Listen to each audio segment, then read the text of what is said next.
Venezuela. So who's in power right now? Well, we're going to be running it with a group, and we're going to make sure it's run properly. We're going to rebuild the oil infrastructure, which will cost billions of dollars. It'll be paid for by the oil companies directly. They will be reimbursed for what they're doing, but it's going to be paid. And we're going to get the oil flowing the way it should be. As you know, it was just a minor flow. It was actually a minor flow for what they have. But we're going to run it properly, and we're going to make sure the people of Venezuela are taken care of. We're going to make sure the people that were forced out of Venezuela by this thug are also taken care of. Mr.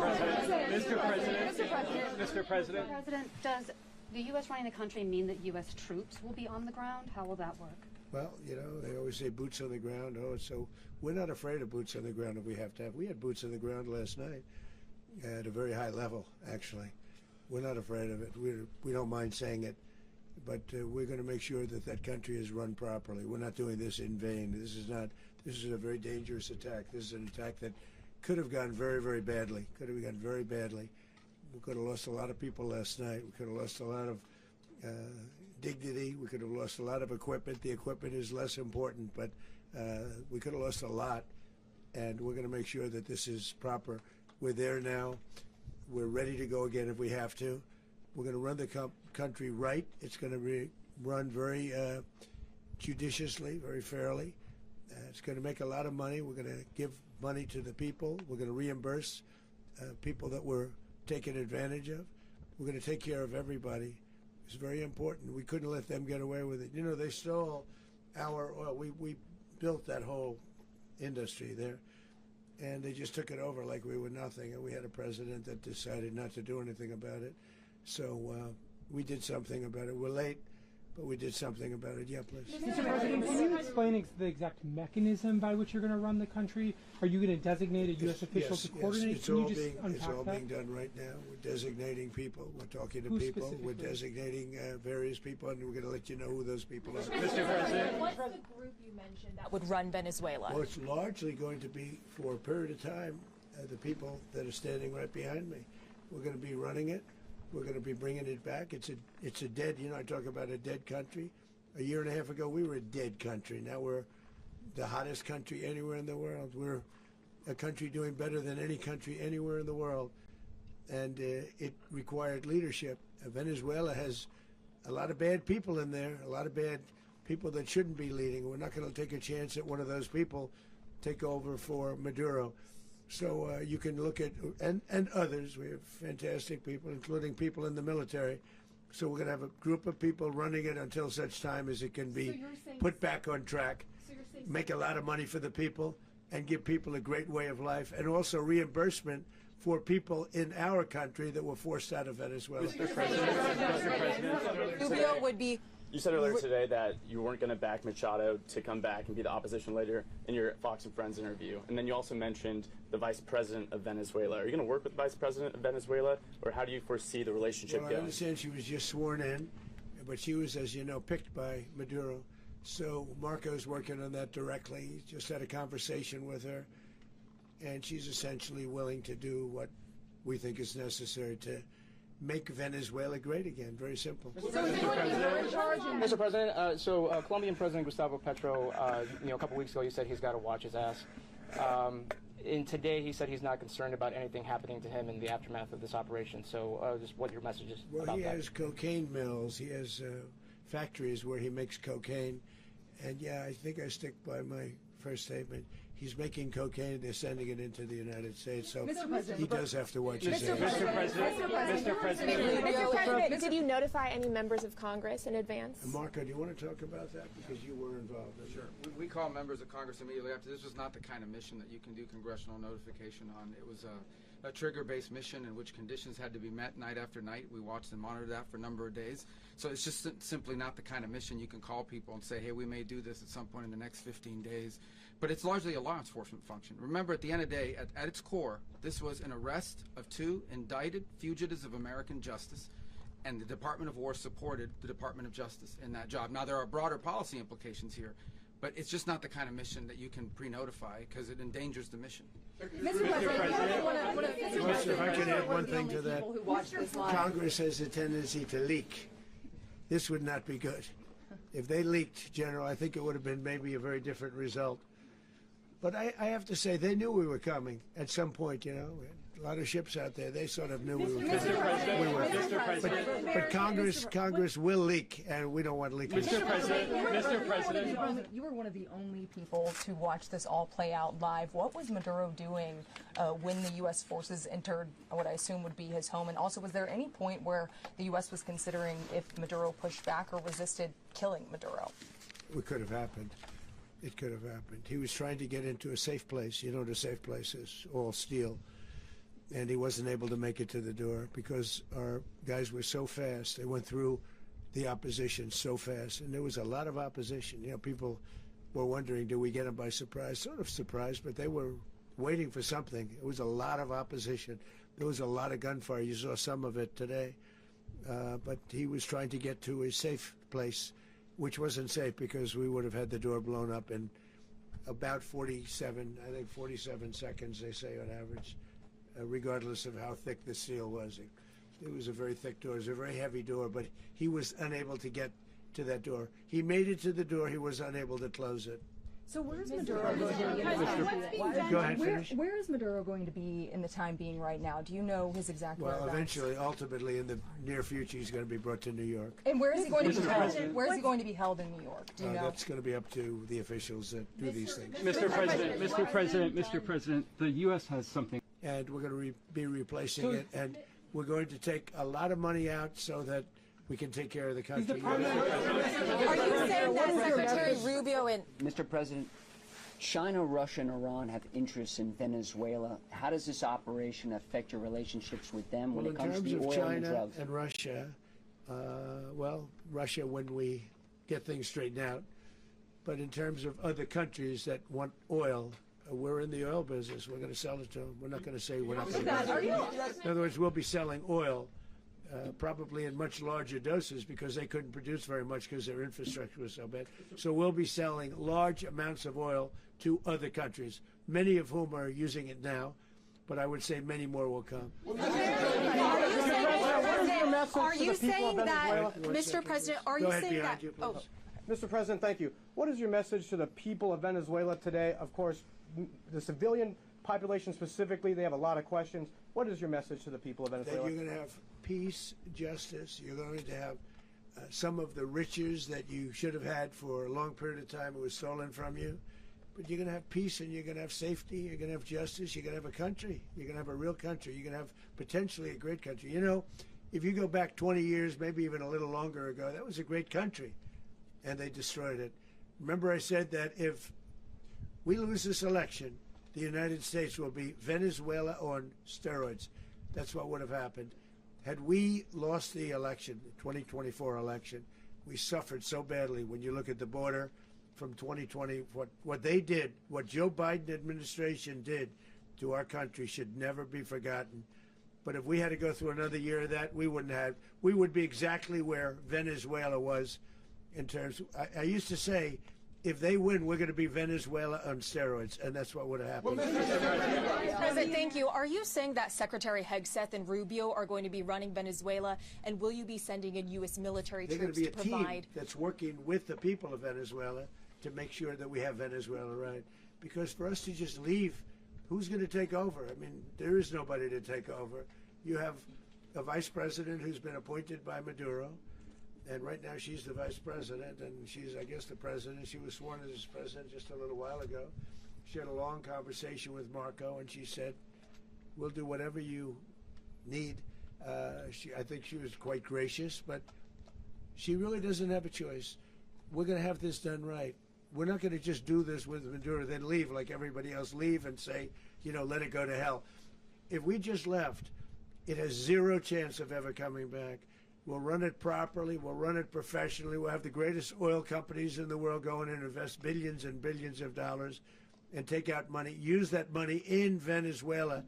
And the biggest beneficiary are going to be the people of Venezuela. And also, I can't stress this strongly enough, the people that got thrown out of Venezuela that are now in the United States, and frankly, some want to stay, and some probably want to go back. Yeah. So, Mr. President, what is being done to protect Americans in the country, and were any of the detained Americans Well, right now they're rescued very last protected night? because nobody's going to mess with us. They're very protected. The people of, and we let them know that you better not touch one of them. Are you concerned that bad elements of the Maduro regime will remain in place? Well, we know who they are. We're on them, and they're acting much differently now than they would have acted 2 days ago. And what can you Okay, say wait, about behind you, please. Mr. President, why is running a country in South America America first? Well, I think it is because we want to surround ourselves with good neighbors. We want to surround ourselves with stability. We want to surround ourselves with energy. We have tremendous energy in that country. It's very important that we protect it. We need that for ourselves. We need that for the world. And we want to make sure we can protect it. Yes, sir. Please, go ahead. Yeah, is there a message here for Cuba and Diaz-Canel? Well, Cuba's an interesting case. Cuba is, not doing very well right now. That system has not been a very good one for Cuba. The people there have suffered for many, many years. And I think Cuba is going to be something we'll end up talking about because Cuba is a failing nation right now, very badly failing nation. And we want to help the people. It's very similar in the sense that we want to help the people in Cuba, but we want to also help the people that were forced out of Cuba and living in this country. Do you want to say something about that, Marco, please? Well, I mean, I just gave you a statement a few minutes ago about, when the president speaks, you should take him seriously. So suffice it to say, Cuba is a disaster. It's run by incompetent, senile men, and in some cases, not senile, but incompetent nonetheless. It has no economy. It's in total collapse. And by the way, they were, all the guards that helped protect Maduro, this is well known, their whole spy agency, all that were full of Cubans. I mean, it's amazing. This poor island took over Venezuela in some cases. One of the biggest problems the Venezuelans have is they have to declare independence from Cuba. They tried to basically colonize it from a security standpoint. So, yeah, look, if I lived in Havana and I was in the government, I'd be concerned, at least a little bit. Are you cutting off the oil flow to Cuba from Venezuela? Well, the president already announced a week ago that anything that's sanctioned, it's sanctioned oil, it's not going to be allowed to get there. So that's an The answer is yes. Mr. President, President, Is the U.S. aware of the location of opposition leader Machado, and have you been in contact with her? No, we haven't. Really, no, we haven't. How many hesitations about Machado as the next leader? On Monday. Oh, I think it would be very tough for her to be the leader. She doesn't have the support within or the respect within the country. She's a very nice woman, but she doesn't have the respect. Mr. President, is it possible that the U.S. ends up administrating Venezuela for years? Well, it won't cost us anything because the money coming out of the ground is very substantial, so it's not going to cost us anything. So the U.S. isn't going to dedicate any money to... Well, we want safety there. We want to be surrounded by countries that aren't housing all of our enemies all over the world. That's what was happening, and you don't want to have that. But we're going to be rebuilding, and we're not spending money. The oil companies are going to go in. They're going to spend money. We're going to take back the oil that, frankly, we should have taken back a long time ago. A lot of money is coming out of the ground. We're going to get reimbursed for all of that. We're going to get reimbursed for everything that we spend. So it's going to be a very important. This is a very big evening that took place last night. We have to be surrounded by safe, secure countries, and we also have to have energy. Very important. We have to have energy that's real energy, not where they're getting 4% and 5% of the energy out of the ground.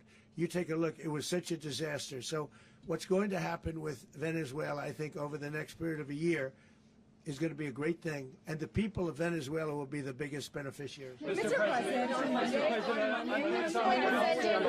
U.S. military. Mr. President, thank you. What did you last speak to Maduro about when you spoke? And is the Well, US I don't want to get into the Venezuela? conversations, but I did have conversations with him, and I said, you got to surrender. And I actually thought he was pretty close to doing so, but now he wished he did, yeah. Mr. President, can you explain, you said that Maduro is responsible for drug trafficking. You recently pardoned the former president of Honduras who was convicted on many drug trafficking. Can you explain how these two situations are different? And would you ever pardon Maduro? I endorsed, as you know, the winning president, the man who won in Honduras. I endorsed the man who won in Chile. I endorsed the man who won in Argentina. And we are doing very well with that whole group. The man that I pardoned was, if you could equate it to us, he was treated like the Biden administration treated a man named Trump. That didn't work out too well for them. This was a man who was persecuted very unfairly. He was the head of the country. He was persecuted very unfairly. And there are a number of them. And we felt that it was a very unfair situation that happened to him. He's also a party member of the man who won. So obviously the people liked what I did. And one of the reasons that was done is because of the fact that the party in power felt very strongly that that man was treated very badly. I studied it very quickly, and then I studied it in great detail. I went to a lot of the people standing behind me, and they felt that that man was persecuted and treated very badly. That's why I gave him a pardon. Mr. President, you referenced boots on the ground earlier. Can you just sort of button this up? Do you envision the U.S. military having a presence in Venezuela as the U.S. runs that country? Well, no, we're going to have a presence in Venezuela as it pertains to oil, because we have to have, we're sending our expertise in. So you may need something, not very much. But no, we're going to be taking out a tremendous amount of wealth out of the ground. And that wealth is going to the people of Venezuela and people from outside of Venezuela that used to be in Venezuela. And it goes also to the United States of America in the form of reimbursement for the damages caused us by that country. So I want to thank you all very much. Thank you. Do you have one? Yes, please. You were so nice before. I'm going to give you the final question. Go Thank ahead. you, Mr. Unless President. it's a bad question, in It's which about case Putin. I'll go one more. It's about who? It's about Putin, if you want. About Putin. Well, Okay. that's always nice. You had a to talk phone. about Putin. You had a phone call with him Yeah. on Monday. Did he talk at all about Maduro? Did y'all talk about this? No, we didn't. And We then- never spoke about Maduro. Are you mad at him right now? I mean, there's this I'm not intelligence. thrilled with Putin. I'm not thrilled with Putin. He's killing too many people. There was that I intelligence. thought that would be so. I settled 8 1/4 war. You know what the 1/4 was? Thailand and Cambodia. I did it again. They broke out, and I did it in about 5 hours, and I settled it. I'm giving myself 1/4, so I'm up to now 8 1/4. In other words, I settled the war, but then they broke out. They had a pretty bad breakout over the last 4 days. I got them to go back to peace. So I only give 1/4. I thought the easiest one would be, one of the easier ones would be Russia, Ukraine. It's not. And they both have done some pretty bad things. And look, that's Biden's war. That's not my war. But I want to stop the lives. Did you see where last month, 30,000, it was 27,000 the month before. 30,000, mostly soldiers, were killed this last month. 30,000. I want to stop that. You know, I got NATO to pay 5% instead of the 2% that they weren't paying. They weren't paying 2, now they pay 5. And we send them a lot of munitions, we send them a lot of things, missiles and various other things, a lot. And they pay. The United States is not losing money. We're probably making money on that. It's the last thing I care about. I just want to stop all those people. We're losing 25, 30,000 human beings that come from 2 places that are very far away. But if I can stop, because it's something I've been pretty good at doing, deals, I guess. It's all a deal. Life is a big deal. But if I can stop that war and stop 30,000 young people, in addition to the fact that people are being killed in Kiev, people are being killed in other cities throughout, you know, a much smaller number, but they're being killed, viciously killed. So I'm not happy about it. I thought that would be something that would get solved. We have Mr. Witkoff here. I think that we're making progress, but that's a war that should have never happened. If I were president, it would have never happened. Putin says it. Everybody says it. If I were president, that would have never happened. But I inherited that war. That was Joe Biden, Zelensky, and Putin. I came into the situation, and it's a mess. And I will say this. I watched an operation last night that was so precise, that was so brilliant. I mean, it was incredible. If we had our people, like this general and our people involved, that war would not have gone on very long, that I can tell you. You told me that war, to use an old term, that war has become a bloodbath, and we want it to get stopped. And you told me Thank you very much.